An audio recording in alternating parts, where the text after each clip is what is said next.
for us to have here at LVA and have have you down here for this particular event. And tonight, Frank's playing at the Smith Center. I'm sure we'll talk more about that in a little bit. But I would really just like to get going and hand the mic over. I think we'll do a little Q&A a little later and just have some playing and enjoy what a unique experience we've got here. So I will hand the mic over. Thank you. How about a hand for your great director here?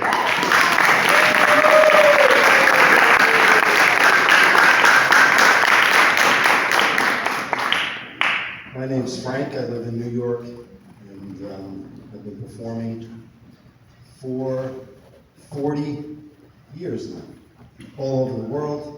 Every Wednesday night we hold residence at the Jazz Club Birdland in New York City for about a little over 3 years now. And on the bass, one of the finest bassists you're ever going to hear. He's performed with many great jazz artists, from Les Paul to Marion McPartland to just about everybody you can name, Lionel Hampton. His name is Gary Mazzaropi, and he's from New Jersey.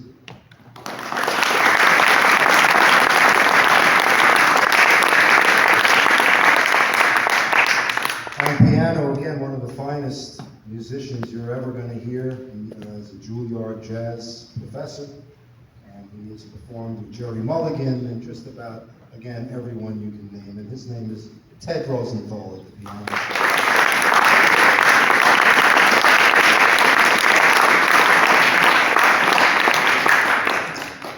I feel honored to be able to play with these guys and to have been able to make a decent living in this crazy music business all these years. Very fortunate. So we're going to play a couple of tunes for you, warm up our hands. If you have any questions whatsoever, keep them to yourselves. Just kidding. Ask away. We'll open up a little Q&A. If anybody wants to maybe come up and sing a song or play a song with us, please feel free to do that. Don't be shy. That's what this music is about. Jamming, fun, opening up for new experiences. So I just want to mention that. And now we'll let our frozen hands start to thaw.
That's a classic tune out of the Ellington repertoire entitled no, that wasn't Taking the Train, what was that? Sea Jam Blues. That's what happens, you know where he goes, right? Who are you again? Right now we're going to move on to the songbook of the great George Gershwin.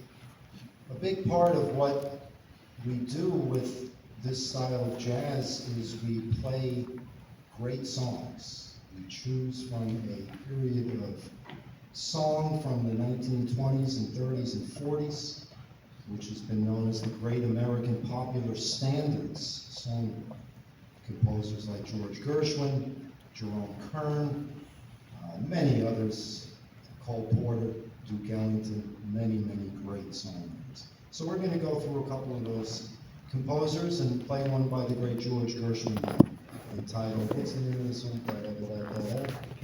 They Can't Take That Away From Me.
the great Jerome Kern. This is a great jazz standard entitled All the Things You Are. Remember that? Okay.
tell you a little about how I got into this music business. I heard a record when I was 4 years old of the great guitarist Django Reinhardt. And that, I knew what I wanted to do with my life when I heard that record at the age of 4. My father had a little band, so I was able to play some rhythm guitar in his little jazz band. And the first time when I was 13 years old, someone handed me $50 to play a job. I was like, okay, this is what I'm going to be doing for a living. Play music and earn a living. Still earning $50. Still earning $50, by the way, after 50 years. No inflation. No inflation in the music business. So when I was 19, I got the offer to work with a violinist at a New York City nightclub, which was one of the more popular ones, called Michael's Pub. And that's where I met Ted. Actually, 40 years ago, I was 19. Yeah, you were only 22, right, or something? 27, 32? Okay. So we worked 3 weeks there. And about a week later, I went back to the club and I walked in with my tuxedo on. And I said to the owner, hi, I don't know if you remember me. He said, but I would like to do a tribute to the great Django Reinhardt here at Michael's Pub. Get me a tape, he said. So I went and made a tape. You know what a tape is? I brought him a tape with a whole bunch of information on Django Reinhardt and the Heart Club of France. He called me the next day and said, you start next week. I'm throwing that other band out of here. And we ended up doing about 2 years of work at that place. The reason why I'm telling you this is not to brag about myself, but to let you know that in this business you have to knock on doors, you have to practice, a lot of practice, obviously, that you know that. I love to do that. I love to get up in the morning and grab my guitar and start practicing. Love it. That's what we did today, and I'm starting to warm up now, so I'm starting to feel pretty good. But I'm telling you that because it's not an easy business, not that any business is easy, but how are you going to make money in this business? That's what we really have to think about as young musicians. Not just performing, teaching, education. There's so many ways online to earn income with your music now. That wasn't there when I was growing up in this business. It was you had a record deal or you basically didn't have a recording career. Now it's a lot different. Most of us do all our independent recordings because you don't necessarily need that company keeping all your money. So I just want to bring this up because I really do think it's important to think about these things as you're going to get into this business. How are you going to earn a living? All right, so I'm not saying I have the answer, but I think it's really good to think about. You know, and every gig you get that you get paid for, you pay yourself first. Put a little money aside. If you make $50, you take $5 and save it, and then spend the rest. Very important, because in this business, there's no guarantees, there's no pension, there's no, you work 40 years for the same people every day. It's not like that.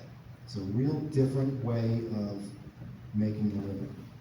So I just think it's important to bring this up, and that's why I'm bringing it up. Again, I don't think I have answers for you, except you gotta be not afraid to knock on doors, and you always have to have your art ready.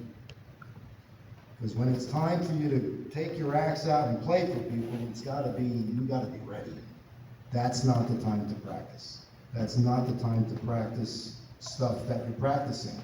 Your performance should be music that you know really well. You shouldn't be thinking, oh, I'm going to go into, I know that fifth measure correctly. You know, no, you have to be really confident in your performance. And that's practice. That's just daily practice. And if you don't have the love to practice, then this might not be the correct path. Because you got to love to practice. So with that said, I'm going to pass the mic around here and just get a few words from. Or does anybody have any questions at this point? I can say something. No. You have a question? Oh, no. Go ahead. Please, yes. What exact strings are you using for your guitar? These are regular nickel wound, 13 actually, through 56 with a wound G. Very heavy gauge. I'm looking for a heavier E string actually. To me, the heavier the gauge, the easier it is to play, ironically, because more tone comes out. I don't have to hit the guitar so. Labella or Diodario is the string choice. But they're regular nickel wound, no fancy coding, nothing like that. So. Yes?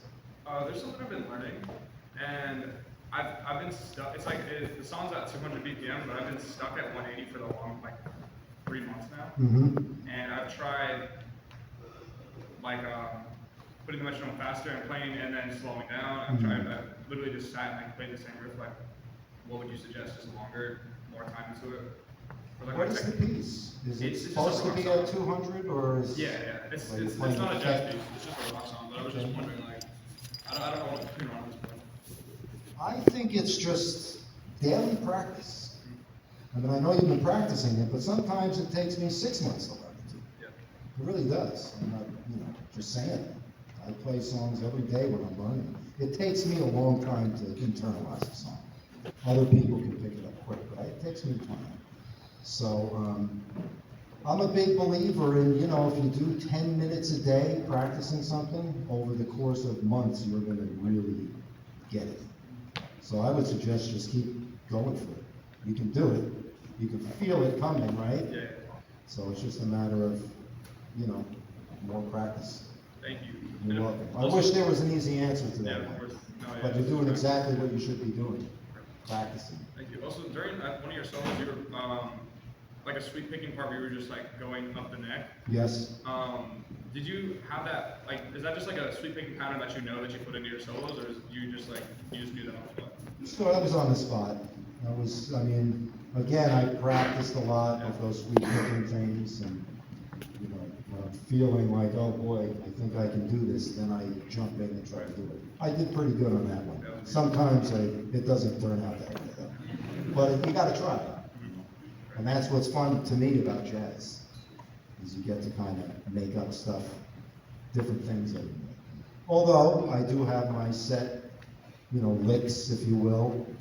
So I think we all have that. Good questions, good questions. Yes? You said that the strings are like regular nickel round mount. Uh-huh. Does that include the G as well?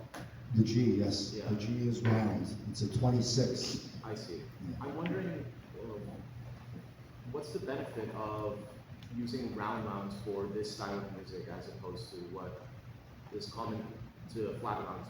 Like flat rounds or the half rounds. Like, I think what's it's the just benefit? personal preference. I like the round. I think. Could I also ask, Yes. like, what's creating the sound of the guitar that you use? Like, what's the pickup system or? This is a Johnny Smith style pickup made by what's the guy's name? The famous pickup guy. Come on, Ted, the famous pickup guy. I have no idea. One of those, Seymour Duncan. That's it. Seymour Duncan, Johnny Smith style pickup. That's about it. It's a very simple guitar. It's got maple, slides and back, spruce top, mahogany neck. And, the tone is in the fingers.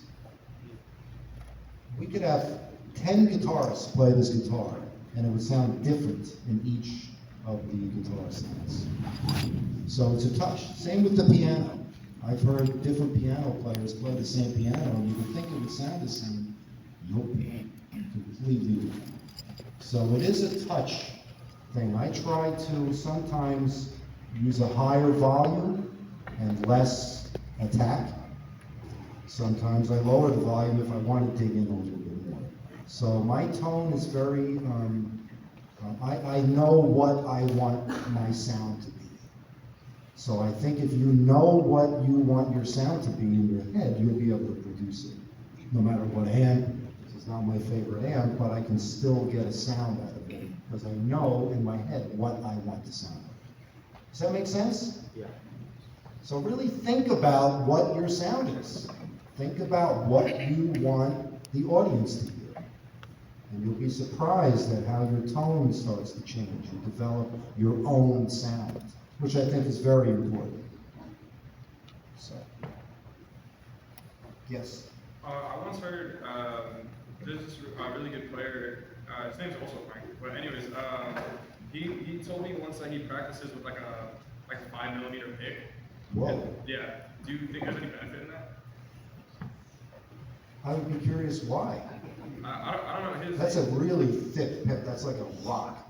No, yeah, no, it was like a wooden pick. It was Yeah, really so thick. this is like 1.5, and this is a stiff pick. It was like huge, but dude. Did he get a good tone? Well, that's just what he practiced with. When And he then had, what would he play with?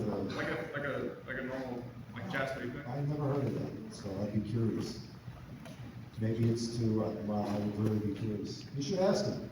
No, I did. And it was, What did he say? He just said like it's harder to play with, so when he plays with a like normal size pick, it's like I got it. so much easier. It's like almost like lifting weights. We're like running with a weight vest Yeah, on, yeah. and then you take the vest off and you feel like you're free, right? Yeah, Okay, yeah. but that makes sense. I'm I gonna was check just that wondering if out. anyone else has heard of that. Yeah, no, I'm gonna check it out, actually. Thank you. I love stuff like that. I don't know if it's gonna work, but, anything else? I'm sorry. Yes, hello. Hi, you said that you played in a nightclub in New York every once in 3-4 years. What is the name of the place? Birdland, Birdland? named after the great Charlie Parker. Yeah, Bird.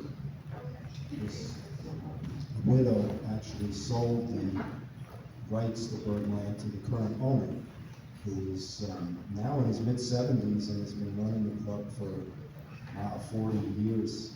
So it's an iconic venue, it's a beautiful venue, and anytime you're in New York, please try to stop by. It really is, it's a lot of fun.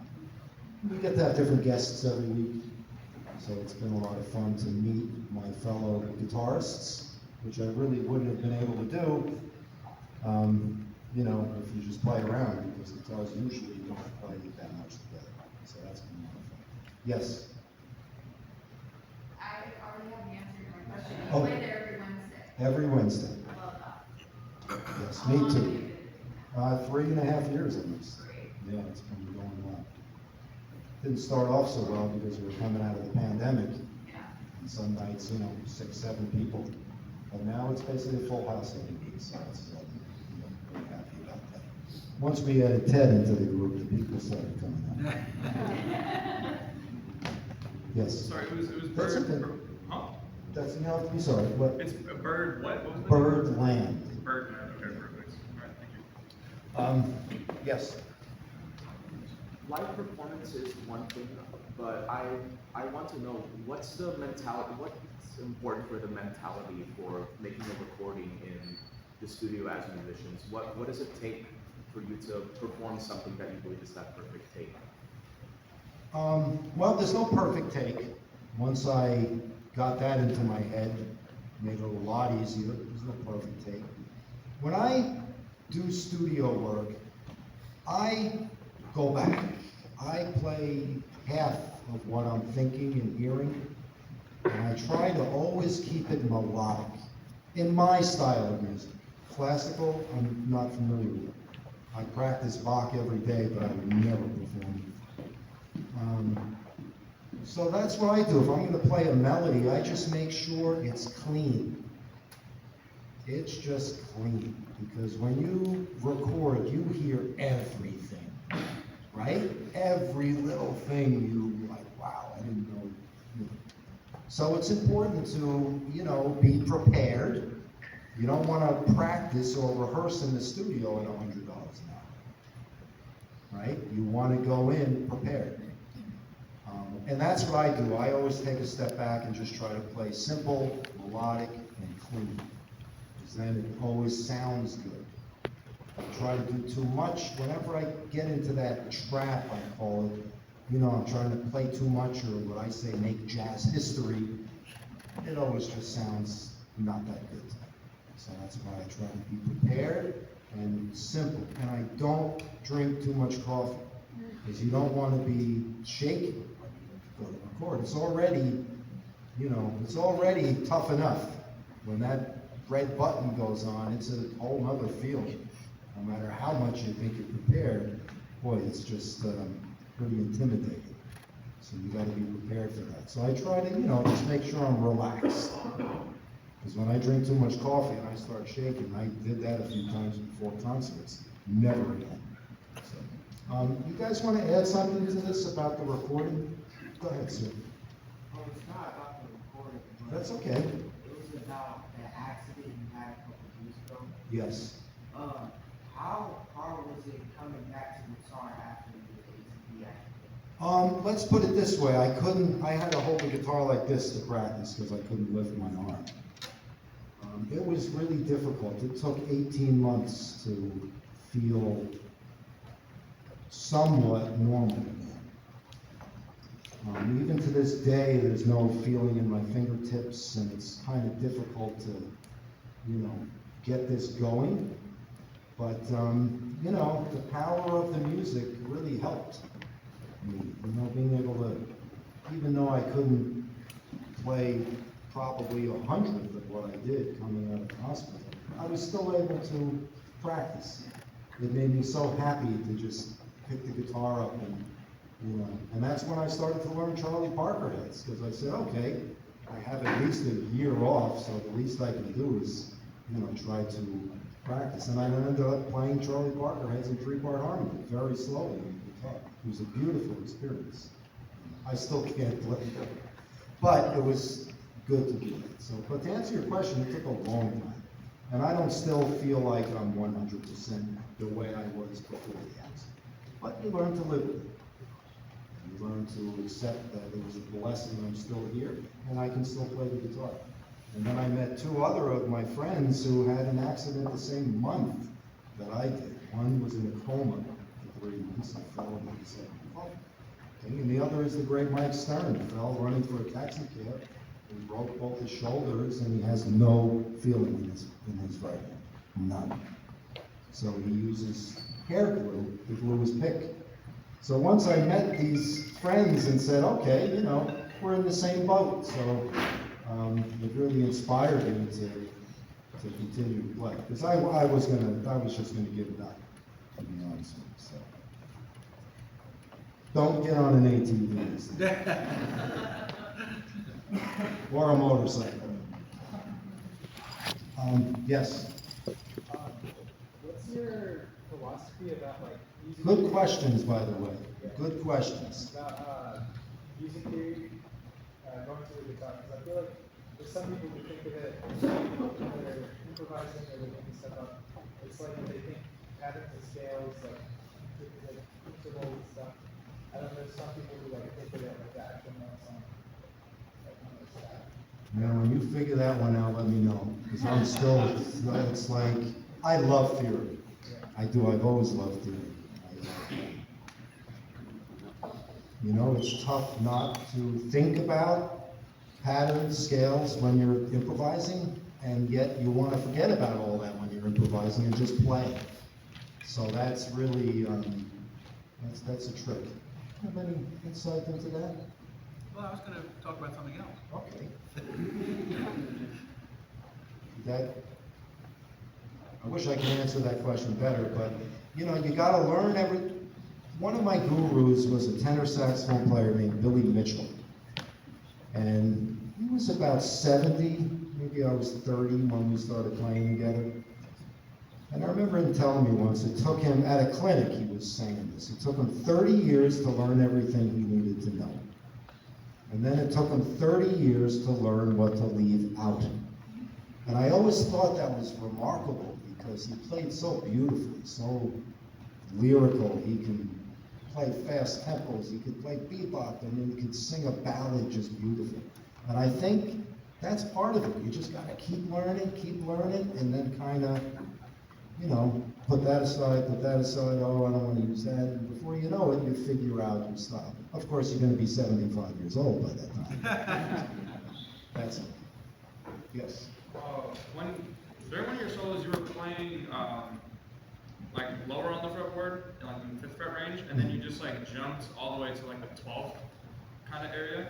Horizontal? Yeah, not that high up, but yeah. Right, yeah. but meaning Yeah. moving horizontal Yes, yes, yes. and not vertically. No, yes. yeah. I'm just wondering because like I could never do that because the way I think of it, and I just kind of started improvising, but I just think of like following the pattern up and up and up. Like, how did you know that the notes up there are gonna work before you just play down here? Well, I studied the fingerboard horizontally, playing all my 12 major scales on each individual string, moving horizontally, starting on either the open string or the first fret. And then I would play melodies. I just learned melodies on one string.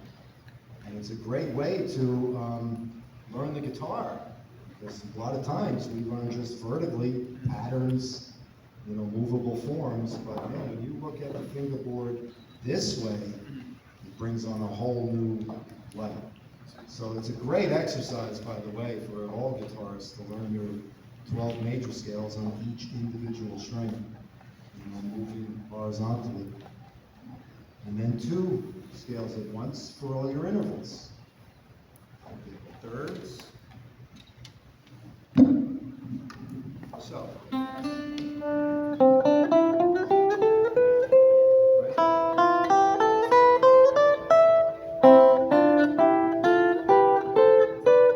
Thirds, fourths, fifths, sixths,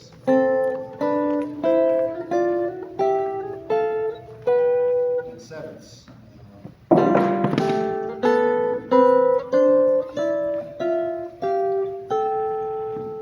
Right, so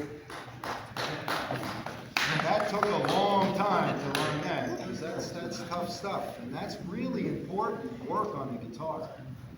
Really important work to think about it this way. And that was just 2 scales at once. That wasn't a pattern. I wasn't looking at it as a pattern. I was simply playing 2 C scales at the same time, moving horizontally, using the same interval. So, great study for you guys. Yeah. Thank you. You're welcome. Yes. So I have to ask, when you're soloing, do you feel you're using more of just like the feel for the song and your imagination for it, or more patterns and scales? I go back and forth. I try to be free and play, but then, you know, sometimes I'm like, let me try that little thing I've been working on, try to fit it in. And try to make more musical ideas. So both, really both. In a perfect world, I like to just forget about it and go with it. But then I lose my spot when we get back to where it was, you know. So it's not easy. Improvisation is not easy. Yes? Adding on to the question earlier about the accident, regarding physical therapy, self-care, and just preventing injury, what would you say is important to take care of all that? Because performing for 6 years now, I can name many times where I would be in a concert and I just feel pain in certain parts of my hand and like right below my thumb. What do you believe is important to take care of that?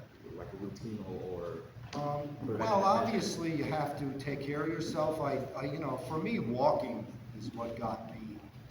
I used to run, do all that stuff, but walking really healed me, I felt. Because I had, you know, 8 broken bones and shoulders, and you don't do body casts. So the doctor was like, just be careful. Just be careful. So I would walk, and that really helped me. Now, with that said, I have arthritis in my hands. I have tendonitis in my shoulder. So, you know, there is hazards that come from playing. And I could feel it now that just when I, especially standing up, that's why I sit, I used to stand up. When I stand up and I put my hand in the right position, I'm like, oh, that's 50 years of that is why my shoulder hurts. So you just have to be aware. I'm probably stretching. I know for carpal tunnel, this one is the, you know this exercise? It's really good. Nice, easy stretch. This way, this way, this way, and this way. 15 seconds each. That has come from top PTs, physical therapists. that is the way that come to our camps, actually. Dr. Goldstein, who is the head of physical therapy at Columbia University and Columbia Hospital in New York City, and he's all about that. So I would suggest that, because yes, your hands are going to end up hurting. It just happens, so you got to do all you can. And just being aware of it, I think, is super important. And don't use hammers. Remember once I was around the house using a hammer, I hit my hand. I'm like, what am I doing this for? You know, then my fingers hurt. I'm like, what? It was just really stupid. So you just got to think a little bit. Don't be Italian. So we have about 8 minutes before a bell's gonna ring, and I Okay. think maybe some of you guys Yep. wanted to say something. You want to say a few words? Hi, everybody. Do we have some pianists in the room as well? Great. Okay. I just very quickly wanted to talk about a different subject that is very much related to what we do, which is how do pianists and guitarists play together? Because this comes up all the time. As Frank mentioned, I teach at the Juilliard School. I also teach at Manhattan School of Music, and it's a question we get all the time. And there are potentially issues. And what's interesting is I've been playing a guitar night for close to 2 years now, and we get along. We get along great. And sometimes Frank has another guitarist as a guest. Sometimes there's 2 more guitarists, and somehow it all manages to work. So how does that work? Well, there are a few quick tips I'd just like to share. You have to think about what function you are doing as a pianist and a guitarist, and don't do the identical function. If one is comping in a rhythmic way that's pretty full and in a certain middle register, then don't do that. Don't do that at the same time. Frank has a great way of playing rhythm guitar that you feel it. You almost don't hear it. See, a rhythm section sometimes needs to be heard, but more important, needs to be felt. So, like the old-fashioned bass players before the amp, you didn't really hear every pitch, but you felt the pulse, you felt the swing that they were giving the group. So there are things you can do to be felt and not heard. And then you look for complementary registers. So if he's in one register, I'll try to stay out of the way, and vice versa. You look for, if one of the players is playing more thickly, maybe the pianist just plays like Count Basie, a single line or something. And then obviously, you can just lay out. So you don't play all the time. You take turns comping, you take turns in how you fill up the music, even in the melody. Frank looks over at me and I play the melody of the bridge. We're orchestrating on the spot. And this takes a lot of experience, honestly. It also really helps to listen to the great guitar trios, Nat Cole, Oscar Peterson, when he wasn't playing the drums, had a guitar trio, and others. But it's really a good feeling when you are doing something that can be very undefined, namely comping, which you don't quite know what to do. Do I play more? Do I play less? And it's a great feeling when you have this intent behind it. You say, yes, this is the function I'm playing now, and it's very clear. So I think what you're hearing a lot is just the clarity of how we go about complementing each other and trading off functions and registers and all of that kind of thing. So that's the wisdom I wanted to share with you on that.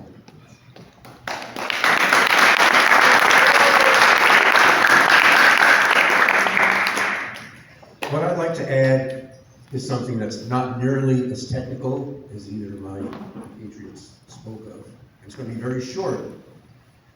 If you watch us while we're playing, we're having a hell of a good time, right? We're grinning and we're things sometimes work out that we don't expect are going to work out, and they kind of give us a lift, and we're just having a hell of a good time. And that's what music should be. Okay, when you guys get together and play together, you should have a great time. Okay, to me, that's the most, earning a living. After that, it's the most important thing. Good points.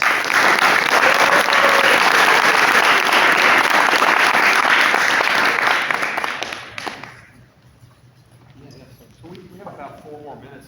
Can I just ask you a question? Yes, please. My question would be, we're teachers, we're always motivating students to practice, as you mentioned. And sometimes, there's slumps, and I just wonder, have you ever had a slump in your routine, or maybe beyond the ATV incident, but I'm talking just naturally? Yeah. There are times where, how do you deal with that? Because emotionally, sometimes that can, it can go on a little too long. Yeah, slumps, practice slumps. You don't feel like you're getting anywhere. What I always do is try to learn a new song. When I get into that, I have so many music books, I'll just look through until I find something that motivates me. Most recently, it was the Slonimsky exercises. I came across that book again. I'm like, oh, let me turn to a page. So I just turned to a page, and that got me going, like out of my rut. So it's just new materials and realizing that, this is never going to be perfect. We're never going to play perfectly. Music isn't perfect. So that's my opinion of it. Even classical music, it's not perfect. There can be a little flub here and there. You can take a tempo that is not what it says is written. Glenn Gould was, right, and he did all kinds of things with the music to make it. So I think that's important. So as far as, yeah. Not slower. So as far as practice slumps, you're gonna have them, but you just gotta find material to get out. And again, I love to practice, so when I feel like I'm not really playing as good as I can, then it's time to practice more or make a new practice routine. Because you do, every month I kind of come up with new things I practice. Try to keep it fresh, not just the same thing over and over and over. And I think that could be. But again, learning songs, for me, gets me out of it. And also just the weekly performance of knowing, like, hey, Pasquale Grasso's coming next week. I better practice. Hey, Mike Stern's coming next week. I better practice. So just that inspiration keeps me going. I hope that answers the question. Well, it's lovely having you here today, Frank, and everybody give him a big round of applause.